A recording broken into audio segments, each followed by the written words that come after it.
Hi, everyone. We'll get started in just a couple minutes. I want to give everyone time to join us in the room.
Okay, we'll get going. Hi, everyone. Thanks for coming today. I'm Marisa Gregs. I'm the Interim Vice President for Communications at the college, for those of you who don't know me. We want to keep you updated on our plans for the fall, and these webinars allow us to get you the latest information efficiently and to address some of your questions. So thanks for being here. We know you have a lot of questions, and we really appreciate that many of you submitted them in advance. We ask for them in advance so that we can understand your concerns, see what are the most prevalent questions, and gather the appropriate information in advance of the call. We're going to prioritize walking through those questions today. You'll see that we're reading notes. As you can imagine, these plans include an enormous amount of details, many of which are still changing as our guidance evolves. So we do prepare responses because we want to be sure that we're giving you the latest correct information on these topics, and we don't want to miss any details. That being said, we should have time for some live questions today, so we will have the Q&A open and visible to all. If what we're talking about sparks additional questions or you need clarification, please let us know. Even if we can't get to your question in today's session, and I can say with certainty we won't be able to get to all of them, it will help us to be sure we're clear when we do finalize the details and when we communicate them. So please feel free to submit questions. You can see what we've communicated to students and parents and the latest information on our fall plans on the COVID-19 website. We'll also continue to communicate any important updates to you by email and in future webinars. And with that, I will turn it over to Father Boroughs. Welcome, everybody. Excuse me. I was going to say it's great to see you all, but I really can't see you all. But I know that there are about 400 of you on this call. I'm up here in Ciampi Hall. I had to close all my windows because there's a lot of construction going on at the moment. Sidewalks are being put in, asphalt's been laid, the work project sites are getting cleaned up, and there's just a real sense of energy after a longer kind of quiet period.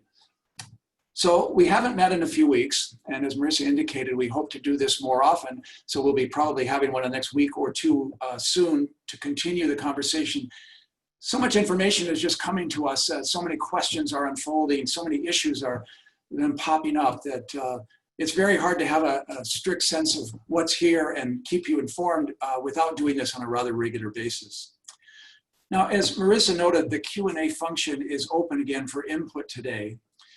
After our last, the first of the two town halls that we had a couple of weeks ago, we had a number of complaints or concerns that were raised by people who were watching about the tone of some of the responses on the Q&A. So let's just try. I know we're all very, very stressed and tired and and often frustrated by the limitations we're living under, but let's try to be as respectful as we can for one another. And also, I'm encouraging you, as Marisa said, go to the COVID-19 website on the college's website, because there's continual information being added there as things get clearer. I think we're all very weary of the uncertainty and the challenging working and living arrangements that we've been practicing now for several months now. You know, if you think back, we've really been under kind of emergency mode and crisis mode since January. The beginning of this year was a very challenging and trying one. The realities being experienced there for those families and for many others will continue for a lifetime. And I'm in very active engagement with Grace Rhett's family and with other families from that time. And we just want to ask you to please keep them all in your prayers. It's been a challenging time, but hopefully, and also in some other ways, a kind of a time for creativity and for resilience and just for ways of looking at what we do and how we do it and how we engage one another with new eyes. We did last Saturday send out the preliminary guide for students and parents, and we posted that on the COVID-19 response and reopening website. And it sparked lots of questions, and so some are showing up there and some are showing up here. And as I said to the students and parents the other night, and we had 2 town halls for them, this semester is going to be very different from any year in our history. Just as our world has been turned upside down, everything we do here, from the way we teach, the way we learn, the way we engage our students, the way we worship, recreate, how we meet, how we form groups and classes, everything will be different. As many of you have heard already, the Patriot League has canceled competition. This last Monday, they made that decision for the fall semester. As many of you also know, we've had to cancel study abroad for the fall semester. And clearly our students, our coaches, our faculty and staff really bemoan these losses. And right now, this is sort of a new normal for us. And it's hard to let go of what we want and know and desire. As I told our students and parents the other night, we're in a massive experiment with constantly changing variables. Now, our primary goal is to protect the health and safety of our community, as well as creating an academic and student experience that's meaningful to all those participating. And frankly, our goal is to make it through November 21st on this campus. All of us then have to be responsible for one another to minimize the effects of the virus. As I said to our students, if you're up for the challenge of living responsibly, then I invite you to come to join us in this experiment. And I outlined for them some of the practicalities, and we're going to do more with our students with videos. We're going to show them of this is what like arrival will be like. This is what it's going to be like to live in the residence halls. This is what it's going to be like to get tested. We're going to go through all of those in videos for them so they really get a sense of what to expect when they get here. But I also realize that's not going to meet every student's needs, or maybe their capabilities. And so they have several other options to choose from, as you've read about in that guide. And so I asked them then to pick the one that most fits their needs and to be responsible for the one that they choose. Whatever they choose, we're creating for them an exceptional liberal arts education which deepens our commitment to our mission and the values of Jesuit education.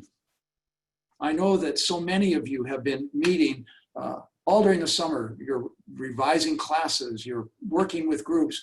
We've had an amazing array of student engagement, an amazing way of the chaplains working with students and alumni.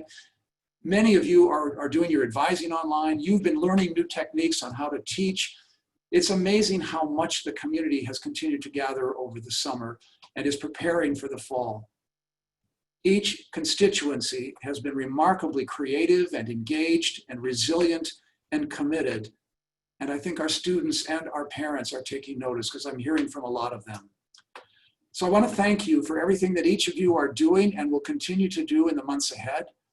And thank you for your patience with us and each other as we all learn from these times and the skills and gifts of one another in this community. And so with that, I will turn it back to Marisa Gregs, our moderator, to continue our conversation. Thank you, Father Boroughs. We're going to dive into some of the questions that we received in advance. First, we'll start with student intentions. So Michele, could you talk about what we know about how many students are returning, how many will be living on campus, and other intentions that students have been giving us via the form. Sure, happy to. So after reading the preliminary guide to fall 2020 that Father Boroughs just referenced, students had multiple options from which to choose, and they can choose to attend completely remotely with no access to campus. They can choose to return to live and study on campus, or they could live off campus and then have access to campus for whatever reason. The deadline for informing us of this intention is by Sunday, July 19th, so that's 2 days from now. As of this morning, we have heard from 1,080 students, so that's about 34% of our population. Of the people who have responded, 70% intend to live on campus. 11% say that they intend to live completely, that they intend to study completely remotely and have no access to campus. And 15% intend to live off campus, but access campus facilities or come to campus for class. And that 15% includes those 300 seniors who were already approved to live off campus. And then another 4% will live at home with their families and commute.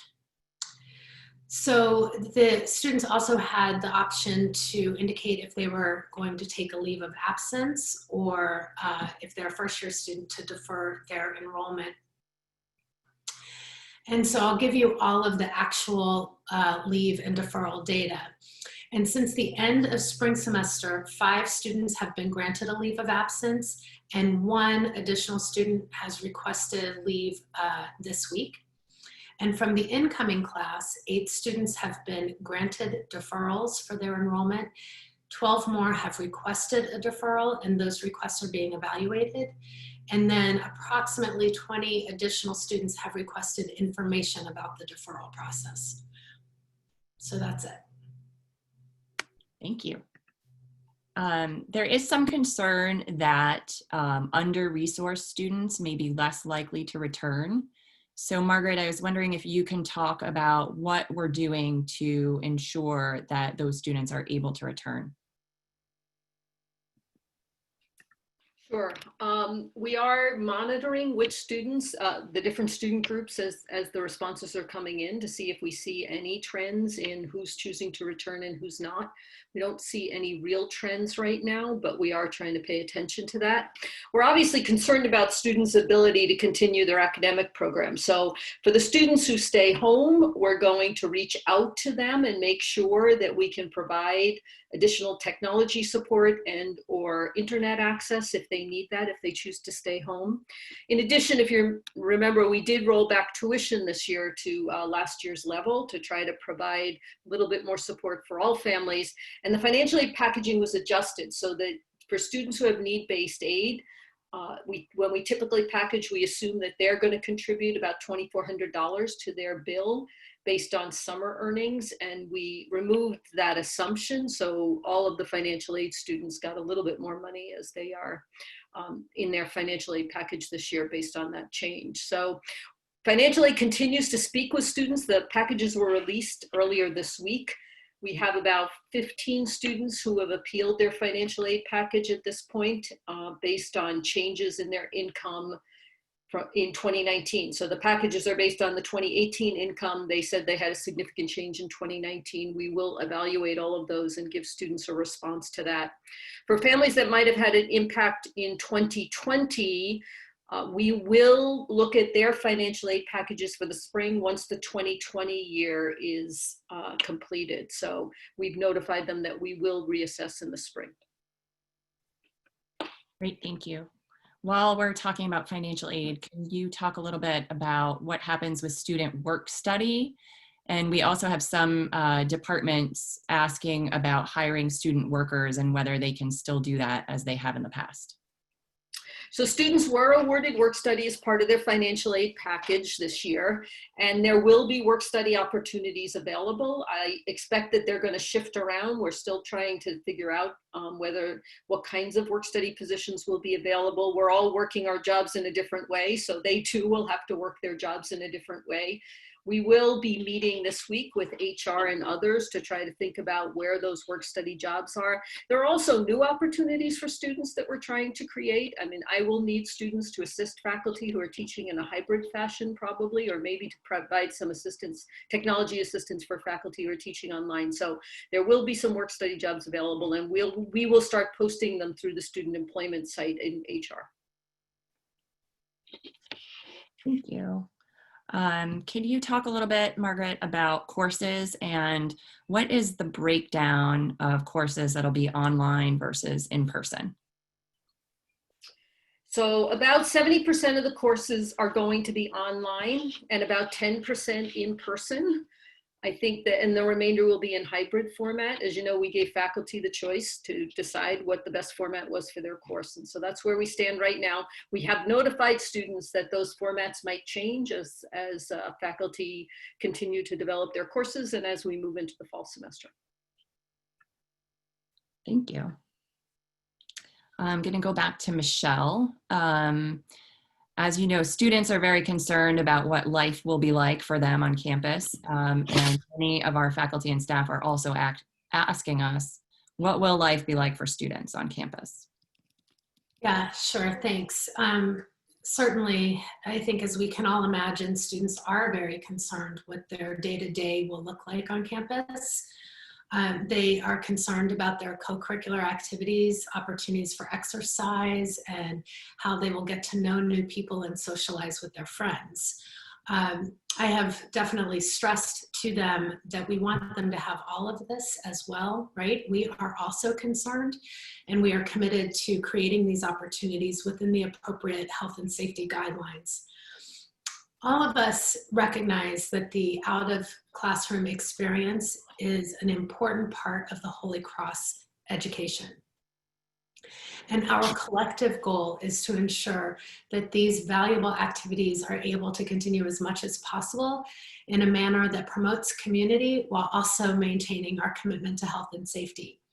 So to that end, we have established a task force. It's one of the working groups actually, and people from all over campus comprise this group. And this group is dedicated to looking at new ways for student engagement. They are capturing opportunities for students regardless of where they are, whether they are on campus or studying remotely or living off campus. And even now, there are opportunities to engage remotely through small groups to help students build and maintain community during this physically distanced period of time. I should note that this group has been working all summer and providing opportunities for students to engage all summer long, and those efforts will ramp up as soon as August hits. Every effort will be made to continue to provide students with the core programs and activities that they have come to know and love at Holy Cross, including academic programming, prayer, recreation, entertainment, and social activities. And we admittedly, all of these things will look and feel very different than they have in the past. We will also continue to offer virtual engagement, and this group will release a calendar of virtual fall events so students can plan.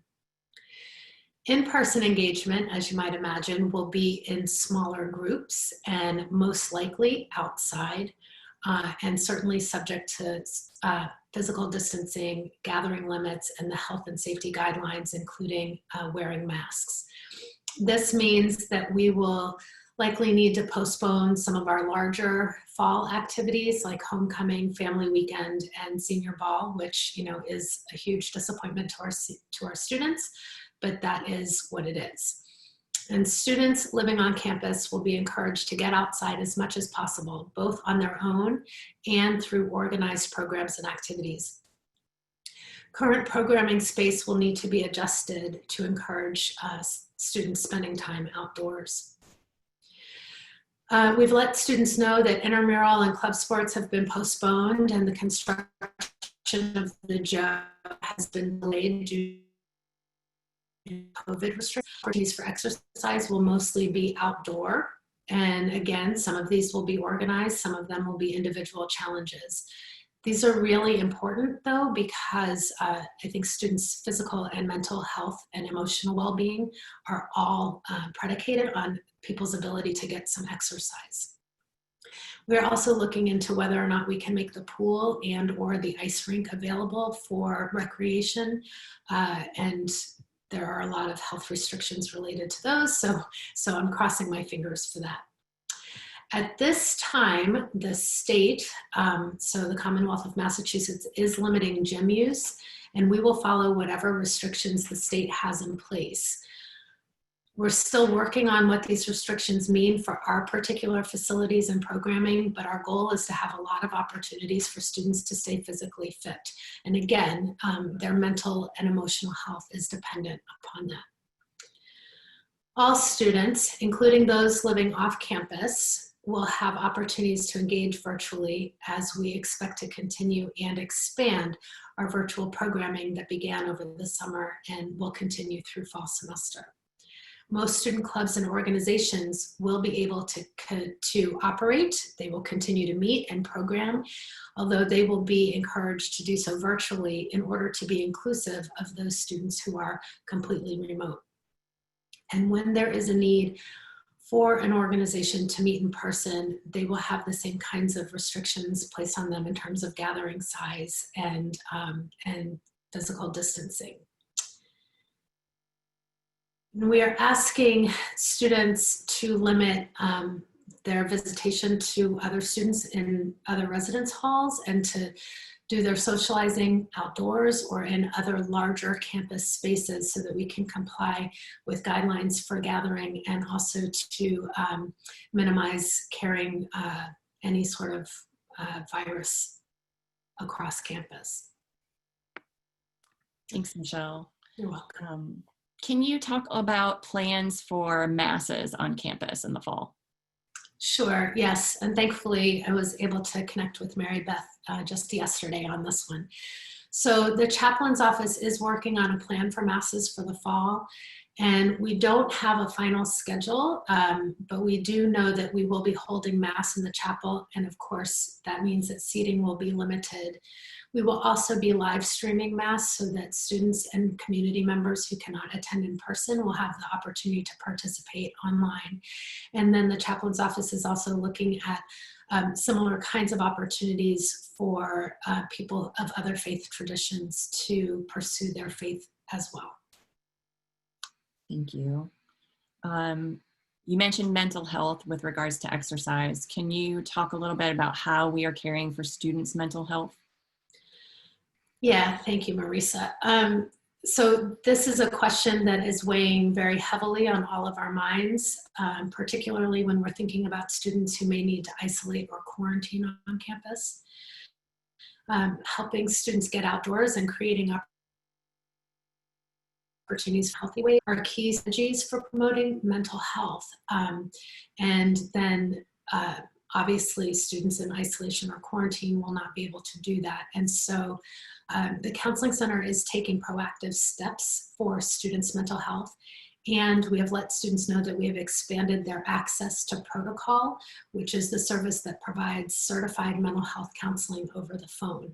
So students now have access to that 24 hours a day, 7 days a week, instead of just in the evenings and on weekends.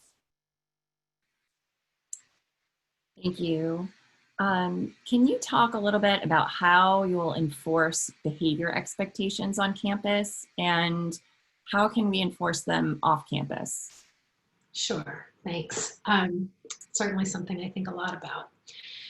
We are asking all students who plan to be on campus in any capacity, so whether they are living here or they are accessing campus facilities, we're asking them all to agree to a community commitment to protect themselves, each other, and the community as a whole, which includes our college community, of course, but also the community of Worcester, in which we reside. This commitment outlines behavior expectations as they relate to health and safety. And we're asking students to take personal responsibility for the health of others, as well as to ensuring that we can make it to Thanksgiving without having to send students home early due to an outbreak of the virus. Admittedly, this is really difficult to enforce. And on campus, we have staff who can monitor some behavior, and off-campus monitoring and enforcement become much more challenging. So to that end, student government is working with student wellness and prevention programs to corral peer influencers to create and deliver campaigns designed to norm pro-health behaviors. So this message will be much more powerful if it is delivered peer-to-peer, and we're putting the steps in place so that our students can deliver those expectations and hold one another to these expectations. Thanks, Michelle. We had some questions come in about the testing protocol for students. And can you talk a little bit about that and when actually it will be finalized? I know it's still in progress. Sure. I think as we have shared before, we've partnered with the Broad Institute in Cambridge for the program that they've established to allow colleges and universities in the state of Massachusetts to have robust testing programs. The Broad will provide us with tests, and they've guaranteed a 24 to 36 hour turnaround for results. And we are exploring complementing the Broad tests with quicker and unfortunately more expensive testing when we have symptomatic folks who need to be tested immediately. And then of course we would have a need for a quicker turnaround of results. We are working with 2 infectious disease doctors from UMass Medical, one of whom is an epidemiologist. And of course with our trustee, who is the chief of infectious diseases at Tufts Medical. And in addition, the state has had a higher education COVID testing committee, which came out with testing guidelines for students on college and university campuses. We at Holy Cross have decided to take the most conservative testing advice for our surveillance testing program. And currently we plan to test all students who are accessing campus in any way every 3 to 7 days, with a goal of testing them all twice a week. The test we will be using at this time, this is the Broad's test, is the PCR nasal swab test. And this is the simpler swab test, not the one that goes all the way to the upper nasal passage. And we are currently still working out the testing process. We'll be cycling all students who will be on campus at all, again, whether they are living on campus or accessing any of our facilities. We'll cycle them all through this testing process with a certain number of students being tested each day. We are working through the logistics of whether we will do this in a centralized location or 2, or in some way using the residence halls. Tests will be administered by medical professionals, or if approval is granted, possibly self-administered with a trained observer watching and providing, and then a medical personnel providing oversight of the process. We will also be asking students to monitor their symptoms every morning with the use of an app, and the app is connected to the Broad.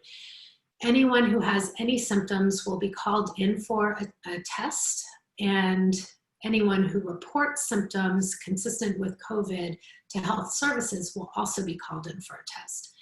And data from the symptom monitoring app will merge with our testing schedule, so it will indicate whether someone is in good standing and they're ready to go and access campus freely. And then we're working on systems to monitor who has access to campus and who needs to be seen medically or submit to testing. Of course, the guidelines and best practices for testing are evolving rapidly, and so this protocol is not completely final and is subject to change as we move forward and as more details emerge. Thanks, Michelle. Let's move to talk about staff returning to campus. So I'm going to turn to Dottie. Can you talk about, will staff be able to come back to work on campus in the fall? How are we thinking about that return given the surges in cases in other parts of the country? Thanks, Marisa. So the state guidelines for phase 3 of reopening in Massachusetts continue to advise that workers should telework if feasible.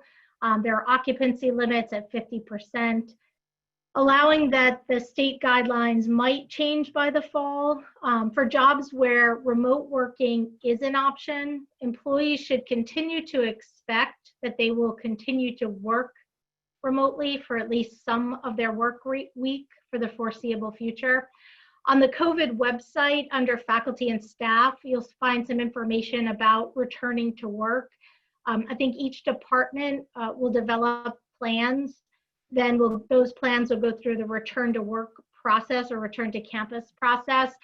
And I'll have to say that the plans will look different across the college, across divisions. We have a number of our facilities employees who are back on campus, who've gone through this process. You know, there are certain positions that in fact, where the work is on campus, and then other positions where employees have the ability to work at home. So it will look a little bit different across the college. Thank you. We do have a couple questions about what staff can do who are high risk or who may be uncomfortable returning to campus, but whose jobs don't necessarily allow them to work from home. What should they do? Yep. So I think there's a process in HR. So if an employee has that situation, they should notify the HR department, and the HR group can help them through that process. So in addition to medical accommodations, there will be HR is taking up other requests as well. Thank you. While I have you, can you talk about how we're handling facilities on campus? Are we installing plexiglass, for example, in reception areas where students come in? And what about HVAC? Are we making any changes to HVAC systems? Sure. We've purchased a lot of plexiglass. It's up in many areas across campus, and we will continue to outfit areas. Installation is really being prioritized now for the high traffic areas and point of service areas. And we'll continue to roll out, for example, in the dining hall as we're working through what the dining hall will look like. Office areas are also encouraged. In the campus, we have a campus space working group. One of the working groups on the returning to work can help provide some suggestions on how to maintain the physical distance. In terms of the HVAC, we're working with some engineering advisors who have reviewed the systems to make sure that they are operating properly, and any problems that they identify will be corrected by facilities. We haven't had anything of great significance yet. Some of their findings are things that we can do to improve their performance. So for example, increasing the amount of outdoor air they add to the building. They did make a recommendation that we leave the outdoor air on full all the time instead of turning it back at night to save energy. We also have systems that monitor the amount of carbon dioxide in the space from people breathing, and they have recommended that we disable these systems to keep the air on full all the time. They also made a recommendation, a general recommendation, to place a freestanding HEPA air cleaner in each classroom, and so we started that process. And the only caveat there is the science labs are designed with a significant amount of fresh air, so they might be a little bit different. Also, within the past week or so, we have identified the classrooms that we will be using in the fall. We've provided that information to the engineer so they can look at each specific space and provide any additional recommendations. Thanks, Dottie. Can you talk a little bit about how spaces will be sanitized and cleaned, and what will the responsibilities be for faculty and staff in terms of cleaning spaces before and after they use them? Yep. So in alignment with the public health standards and guidance that we're following, the college has taken a number of steps to reduce the risk of community spread of COVID-19. So the emergency response team has assigned an emergency response team cleaning lead person who has the role and responsibility to create policies, respond to questions, and make decisions regarding the appropriate cleaning and disinfecting of campus spaces. There are certainly enhanced cleaning and disinfection procedures for the college. We've also increased cleaning in all areas of the campus, and as you can imagine, particularly for those high-touch areas and most certainly bathrooms. And as we think about the fall and as students are moving back, the bathrooms in the residence halls will have to have much more frequent cleaning done. So we know sort of the volume of cleaning is certainly going to continue to increase. So we'll continue to clean shared office spaces, and I know that started as the facilities employees have come back in over the past week or two. But we're also asking employees to help decrease the risk of contamination by also cleaning up their own office spaces. And we've disseminated cleaning supplies, hand sanitizer, and gloves to each office across campus. Thanks, Dottie. I will add for everyone that we will create a guide to returning to campus similar to what we did for students once we have all of this information in a little bit more final state. In addition to that, Dottie, could you talk about any training that we might have on protocols and expectations for faculty and staff? Yes. So the college has created, the emergency response team has created a COVID safety plan. And that includes, among other things, training on health and safety protocols like physical distancing, the use of face coverings, employee protocols, and also these enhanced cleaning procedures. We've begun to roll out the training to those essential employees who've been approved to return to campus. If you believe or one of your staff believes you need to come to campus, there's a request form that can be found on the COVID-19 faculty and staff page. And so if we have employees coming back in, they will be required to take that training. Thank you. I'm going to go back to Margaret for a few questions. Margaret, could you talk about the testing protocol and what that will be for faculty and staff, at least what we know? Yeah, so our overall goal obviously is to reduce the risk of contagion. So anybody who's on campus needs to be part of a testing protocol. So when we contracted with the Broad, we have included faculty and staff testing as part of the program of the Broad Institute. We're still working on the specific testing protocols. It'll depend a little bit on how frequently people are on campus and how frequently they're in contact with students. But the college will pay for testing for faculty and staff who are on campus and interacting with folks on campus. In addition, we're going to be asking everybody, and including faculty and staff, to be monitoring their symptoms, and so not to come to campus if they have any symptoms that might suggest that they are getting sick. And of course, as Dottie already said, we're expecting everybody on campus to be wearing masks and maintaining physical distance as they're doing their work. Great, thanks. Well, while I have you, will we be providing PPE for faculty and staff? Yes, so we will be providing 2 cloth masks to faculty and staff who will be on campus. And we're also ordering more specialized masks and PPE for situations that require more than a regular cloth mask. I know that for some of the folks in theater, they've asked for clear masks so that they can actually see students' faces at the time. So if there's a particular kind of equipment that you need or want, please pass that forward to your department head and they can bring it to the COVID response team, and we'll try to get as much of what you need as possible. Great. Switching gears a little bit, can you talk about what resources and training are available to faculty who are teaching hybrid and online classes? Yeah, so the deans of faculty have been working with the folks from digital media services, some of the consultants from Canvas and other consultants to develop a whole suite of faculty development programs. Those programs can be found on the faculty development website. So there are different kinds of workshops as you think about developing your online class and your hybrid class. Lauren Cass held a webinar last week with faculty who are interested in teaching hybrid, where he showed some of the classroom spaces and what they might look like and talked about the additional AV and technology that we're putting in all of the classrooms. There's another webinar next week, I think, for faculty who are interested in teaching in person.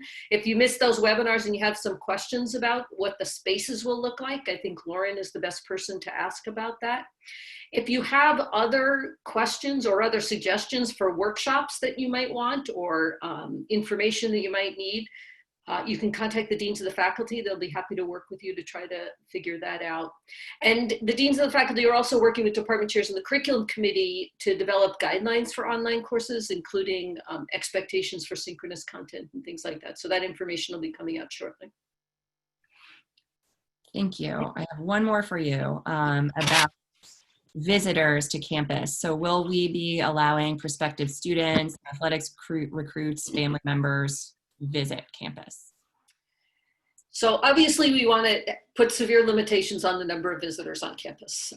So we are, for example, not allowing any consortium students to come to campus. Consortium students are only allowed to enroll in online classes through the consortium. We are working to develop a comprehensive visitor guest policy. In general, I would say you should expect not to invite guests to campus, and you should be thinking about engaging them remotely. As Michele already said, students are not permitted to invite guests into their residence halls, but we will develop protocols for opportunities like prospective student visits or other necessary visits. And the emergency response team the reopening team is working on that right now. Great, thank you. I want to go back to Michele for a question. We've gotten some questions about how will we decide if we need to shut down and send everyone home again? Sure. We certainly could have a scenario where we will have to shut down and move to a remote semester again. We could also have a time where we decide that everybody just needs to shelter in place, if you will, for a certain period of time if we're able to stop transmission that appears to be happening on campus that way. Excuse me. We will have a finite number of quarantine and isolation beds. We're using Loyola Hall for this purpose. And we will be monitoring our student, faculty, and staff populations closely with regard to testing and symptom tracking. And we will also be monitoring virus transmission in Worcester, the state, and then across the country. We'll also have to be monitoring for flu and any other viruses that may impact our community or mask any symptoms of COVID.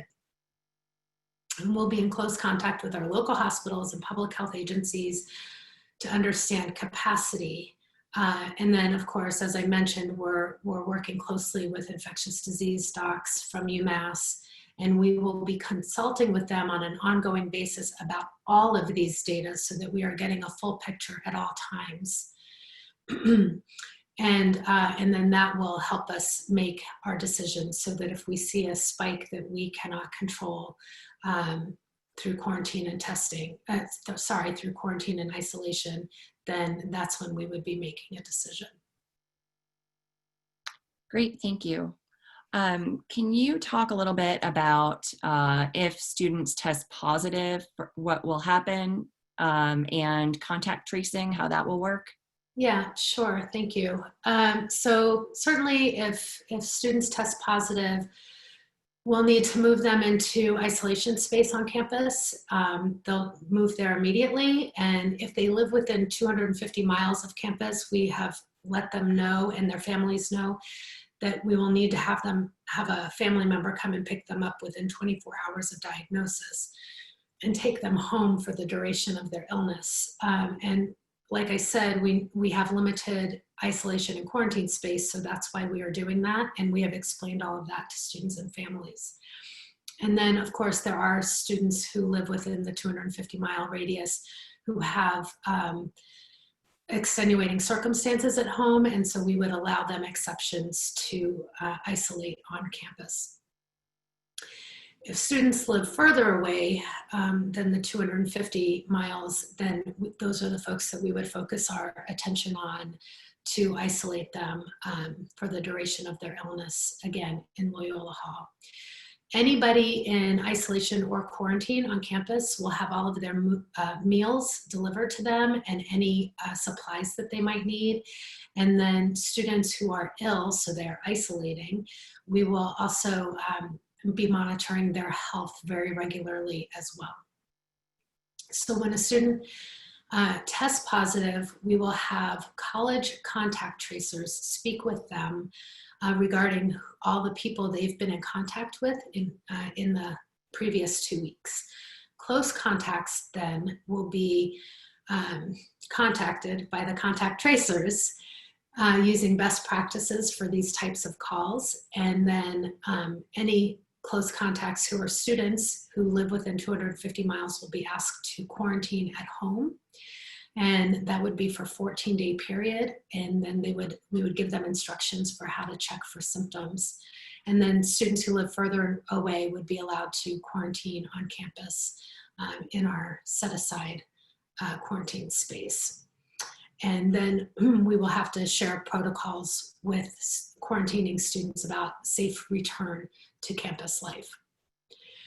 Again, our plan is to use Loyola as our quarantine and isolation space. And we chose this space because there are about 300 beds there, but most importantly, because that is the building that has the most private baths, and we can quarantine folks there.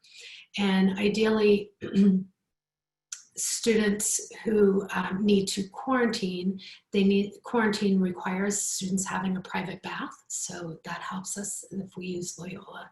And then diagnosed students, so students who are ill with COVID, can actually share a bathroom between themselves. They would have their own rooms, but they would share a bathroom, and Loyola allows us to do that as well.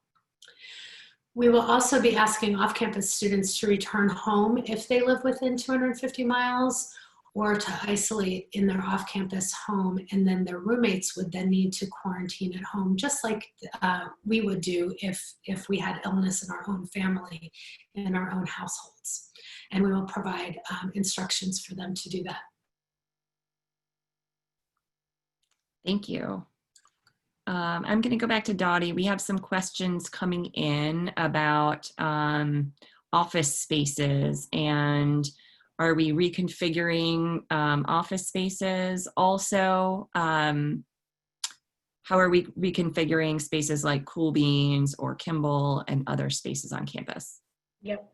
And I saw something quickly scanning about the plexiglass. Well, we have pictures. I know the dining working group is planning to make videos, and I think some of the other student groups are planning to make videos of the spaces. So once the Kimball structure is set up, we'll have a video posted as well. I think office spaces are going to be, we're going to review each individual office space. I can give you an example. The finance office in O'Kane has been working pretty regularly, and so we've got guidelines in terms of the number of staff that can be in. There are markers on the floor, of course, the face coverings, etc. So I think each individual office will have to have some type of review of this space, assuming employees, faculty, and staff are back in the office. The campus space working group is meeting weekly, sometimes twice a week, and have been prioritizing the classrooms to try to get the classroom spaces identified, but is also working and thinking about the offices as well. So I think that will come up. Each individual office or groups of offices will be looked at. Thank you. Back to Michele, a question about how are we thinking about, as we're enforcing behavior, how do we think about racial disparities in enforcement or profiling, and how will we be addressing that concern? Yeah, thank you. I appreciate that. And I know that this is something that that certainly our public safety officers, Chief DeYoung is very concerned about this, and our public safety officers have been willing to and have been going through training, and then certainly all of our hall staff and our professional staff as well. It's not so much with regard to racial disparities, but just in general, we'll all be masked. So being able to easily identify who belongs on campus and who might be a visitor or community member who really shouldn't be on our campus. All of us will be asked to wear our college ID on a lanyard so that we can all be easily identifiable to one another. So I think those are some things that we are looking at, certainly in this climate that we have in our country, and I would call racial injustice and racism just generally, the other pandemic that we're suffering from. Our attention to these details is critical for people to be able to thrive in our campus environment. Great, thank you. Dottie, can you speak to our forecast and what are we thinking about for the spring semester, if we're thinking about that yet? Yeah, so the financial plan currently has the spring semester, a pretty typical spring semester. We haven't done any modifications to the budget for the spring semester. I know there's some questions about the financial data. We've prepared answers to lots of questions that have come in through, I think, the faculty webinar. There's we'll provide links to financial presentations that have been done throughout the year. And I know on the COVID site, I think if there isn't already, there'll be kind of a one-pager in terms of how the final budget was established. So, you know, of course, we will be reviewing our current budget projections and actual revenue and expenses as we would any year. You know, I'm not quite sure how the fall will play out yet. There's still a lot of uncertainty around enrollment. I'm currently watching a student go through this enrollment options and housing process, and I can see it's really difficult, right, to go through these decisions. So I expect that in a typical year, we have enrollment adjustments between now and September 1st. I expect the enrollment budget will change even more this year. So we plan to revise the current budget forecast early in the fall semester, right around September 1st. Once we know our actual enrollment, so I think Michele mentioned students are signing up or letting us know their housing options, but then the bills will be out the bills are out and the bills will be due mid-August. So I think we'll have a better sense then of the actual enrollment for the semester. So we'll take a look at that forecast and see where we're ending up in terms of the fall semester. And we'll be sure to share that through the governance structure and with the campus community and try to make sure we're updating the community, the college community, and what those actual results look like. So my expectation is spring won't play out like it is currently budgeted. You know, we're hopeful that a vaccine comes and the spring semester may be less restrictive than the fall. But I think we're going to have to look at this pretty regularly to get a handle on what modifications we might need to make to the spring financial plan. Thank you.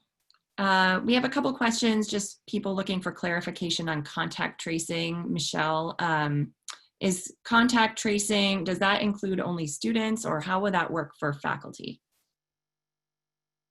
Are you the right person, Michele? I don't think I am the right person. I'm sorry. I can tell you about contact tracing for students, but not for, oh, look, Margaret's popped up, so maybe she can be helpful.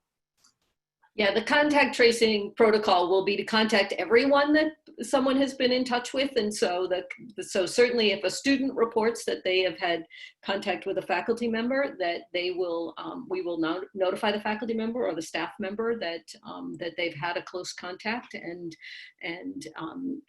offer testing for them as well. Similarly, I think that if a faculty member or a staff member does have a positive test, we're asking that they notify us so that we can also contact the people they may have been in touch with. So the health and safety group, Danielle and Kelsey DeVoe and Sean DeJong are working on the protocols around that right now. Great, thank you. I think I have one more question before I send it back to Father Boroughs to wrap up. And this is for Dottie, what are we doing to support faculty and staff who are working super hard, harder than ever right now to bring our students back? What kind of resources do we have in place to address burnout and mental health for faculty and staff? Yeah, that's actually a very good question, very relevant. So I can talk about it from an HR perspective. Our worksite wellness program has continued to operate in terms of offering programming, which is accessible remotely. The employee assistance program through KGA program that we have in place continues to operate. It's a free confidential service. It's available 24 hours a day, 7 days a week, and it's for all employees, family members, household members. Information about the specific COVID-19 resources from KGA has been included in the HR update, and you'll be able to find that there. Also, many departments have developed their own engagement programs, and those who'd like to share what they've done are invited to contact the worksite wellness team. So Jen Cood, Melissa Cutroni, or Kate Kilby, and they can include them in an HR update so that others can learn from their experiences. HR has also created an Instagram account. I don't know if I'm gonna get this right because I don't know Instagram, but Holy Cross _HR, and that has some engagement tips, and there's a link to that Instagram account in the HR update. So I think it's a really relevant question. We're certainly trying to pay attention, I know, in our staff in terms of just check-ins and making sure that our staff are engaged and reaching out through we've got a big division, so we've got a lot, and we've had a lot of folks actually on campus. So I think it's a great question, and yeah, thanks for asking that, Marisa. Great, thank you. I'm going to thank you everyone for your questions. We got to some of them, and I know there are many more. These are really good questions, and we will incorporate the information that will answer them into future communications or on our website. So keep looking at that. I'm gonna send it to Father Boroughs to wrap us up. Thanks, Marisa. Just pursuing that last question that was asked of Dottie, I've been, as a supervisor of the vice presidents, I've been after each of them to give me a week that they're going to be gone this summer, because I said to them, we've been working nonstop since January. I'm very concerned about their mental health. And quite frankly, it's not ever isolated to a person, isn't it? When a whole team works together, our reactions touch everyone's lives. So I've been really pushing them. I'm not being completely successful either, because the emergencies we keep having and the issues that keep arising. But I do think for all of you on board who are listening and who are supervisors, it might be a very wise thing to talk to your members of your department and find out what people are doing. They may have ideas and good ideas and helpful ideas and hints for others in your department, but also for our responsibility to those who work with us, it's important that we ask them and we look out for them and encourage them to take the breaks and the time that they need as we prepare for a busy and very demanding fall.